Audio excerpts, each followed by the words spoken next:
Assalamualaikum warahmatullahi wabarakatuh. Saya Dian Lestari. Kali ini akan menguraikan tentang rencana proses pembelajaran yang telah dilaksanakan dengan mengambil topik yaitu pembelajaran dengan model PJBL pada materi perilaku menyimpang didukung dengan media audiovisual, ice breaking, dan model tempat duduk kreatif.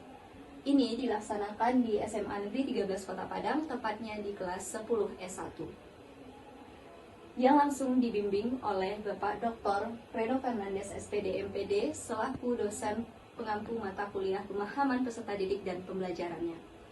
Adapun latar belakang dari mengambil topik ini adalah yang pertama, peserta didik tidak aktif, tidak kreatif, dan kurang konsentrasi serta terlihat tidak bersemangat dalam melaksanakan proses pembelajaran. Adapun faktor penyebab yang saya identifikasi, yaitu yang pertama adanya pengaruh handphone. Karena generasi sekarang lebih suka memainkan handphonenya untuk mengakses media sosial, YouTube, Instagram, ataupun bermain game di dalam kelas. Kemudian yang kedua, model pembelajaran yang digunakan menurut saya tidak tepat. Kemudian yang ketiga, media pembelajaran kurang menarik karena biasanya guru hanya sekedar menampilkan gambar atau bahkan sama sekali tidak menggunakan media pembelajaran di dalam kelas.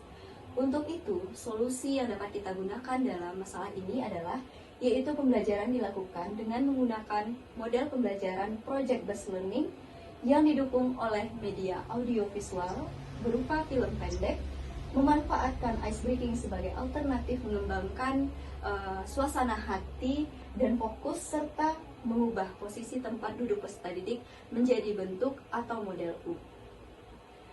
Untuk itu, kegiatan pelaksanaan pembelajarannya dimulai dari pendahuluan yang terdiri dari orientasi, di mana biasanya pada tahap ini guru akan mengambil absen dan mempersiapkan peserta didik secara fisik maupun non-fisik. Kemudian yang kedua, apersepsi, di mana guru akan mengaitkan pembelajaran yang akan dilaksanakan dengan pembelajaran yang sudah dilaksanakan sebelumnya. Kemudian yang ketiga berkaitan dengan motivasi atau pemberian dukungan kepada peserta didik untuk dapat mengikuti proses pembelajaran dengan serius dan fokus. Kemudian yang keempat, penyampaian tujuan pembelajaran beserta dengan tahapan pelaksanaan kegiatan inti nantinya. Nah, kegiatan inti untuk yang pertama ini berkaitan dengan pertanyaan mendasar. Biasanya, guru akan memberikan pertanyaan pemantik.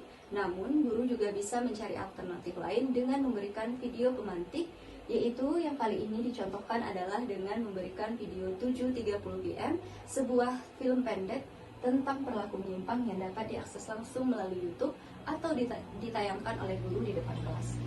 Kemudian yang kedua, desain pembelajaran atau pelaksanaan proyek yang akan kita lakukan di dalam kelas, yaitu dengan menunjukkan prosedur pembuatan proyek film. Biasanya prosedurnya ini guru akan membagi peserta didik menjadi beberapa kelompok dan menugaskan kelompok satu misalnya akan melaksanakan atau membuat proyek tentang pelaku menyimpang berkaitan dengan bullying. Itu sebagai contoh. Yang kedua, menyusun jadwal pembuatan. Biasanya jadwal pembuatan ini adalah selama 1 minggu atau akan ditayangkan di minggu selanjutnya. Dan selanjutnya yaitu memonitor keaktifan dan perkembangan proyek. Biasanya guru akan melihat bagaimana peserta didik di dalam kelompoknya bekerja, mulai dari pembagian peran untuk pembuatan film ataupun memilih judul dalam film tersebut. Kemudian yang terakhir menguji hasil. Ini adalah salah satu tahap sebelum evaluasi hasil. Nah, di sini dilakukan setelah seminggu. Kemudian guru akan meminta peserta didik untuk menayangkan filmnya di depan kelas atau mengunggahnya pada YouTube-nya masing-masing. Setelah menguji hasil ini, guru akan melakukan evaluasi terhadap film yang ditayangkan, apakah sudah sesuai dengan materi yang dipelajari atau ada perbaikan. Nah, dari kegiatan inti ini biasanya guru juga dapat melakukan ice breaking di awal kegiatan inti ataupun di pertengahan, gunanya untuk mengembalikan fokus peserta didik.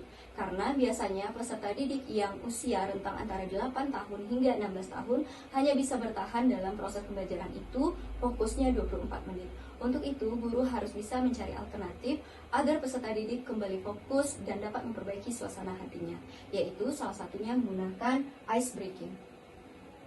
Nah, refleksi dari kegiatan ini adalah faktor keberhasilannya Terjadi karena pelaksanaan pembelajaran yang digunakan adalah menggunakan PJBL atau Project Based Learning yang membuat peserta didik memiliki kebebasan atau peluang otonom untuk mengkonstruksi belajarnya sendiri sehingga peserta didik dapat belajar secara aktif dan kreatif di dalam kelas. Kemudian yang kedua, menggunakan media audio visual berupa film pendek yang menurut kami ini dapat sangat memberikan perubahan kepada peserta didik agar lebih tertarik dalam belajar. Kemudian yang ketiga, ice breaking, yaitu menjadi penghilang kejenuhan peserta didik pada waktu tertentu selama belajar. Seperti yang telah dijelaskan tadi bahwa peserta didik tidak dapat bertahan lama dalam belajar, terutama pada fokusnya. Keempat, posisi tempat duduk di dalam kelas sangat berpengaruh pada tingkat konsentrasi anak. Berdasarkan penelitian yang banyak dilakukan, posisi tempat duduk sangat berpengaruh terhadap tingkat konsentrasi peserta didik. Untuk itu, kami memilih model. Selanjutnya, tentang hambatan dan tantangan. Hambatan dan tantangan selama pelaksanaan pembelajaran ini adalah jumlah peserta didik cukup banyak, yaitu sekitar 36 orang di dalam kelas. Nah, ini cukup menjadi tantangan bagi guru bagaimana kelas itu dapat berjalan secara kondusif sedangkan jumlah peserta didik cukup banyak dan padat. Kemudian yang kedua, alokasi waktu pembuatan film yang terbatas. Barangkali ini bisa menjadi refleksi di masa yang akan datang. Untuk pembuatan film proyek pelaku menyimpang dibutuhkan waktu lebih dari 1 minggu. Yang ketiga, guru tidak dapat optimal untuk mengawasi pembuatan film secara langsung dikarenakan guru tidak dapat memantau ke rumah peserta didik masing-masing. Untuk itu, ada beberapa solusi yang dapat kita lakukan dari tantangan dan hambatan tersebut. Solusi yang pertama yaitu mengupayakan untuk dapat menguasai kelas. Jadi guru di dalam kelas untuk dapat tidak berdiri di depan saja, tetapi juga mengelilingi siswanya sehingga dapat menguasai peserta didik yang tidak fokus dalam belajar. Yang kedua yaitu guru dapat menambah alokasi waktu di masa yang akan datang. Dari awal misalnya 1 minggu dapat berubah menjadi 2 minggu atau bahkan 3 minggu. Kemudian yang ketiga, memantau melalui WhatsApp. Seperti yang dijelaskan tadi bahwa guru tidak dapat langsung mengawasi peserta didik dalam pembuatan filmnya ke rumahnya masing-masing. Tetapi guru dapat mencari alternatif lain, yaitu dengan cara menghubungi melalui WhatsApp sampai mana perkembangan film yang telah dibuat. Demikianlah uraian tentang pembelajaran dengan model PJBL pada materi perilaku menyimpang saya pada kali ini. Terima kasih atas perhatiannya. Assalamualaikum warahmatullahi wabarakatuh.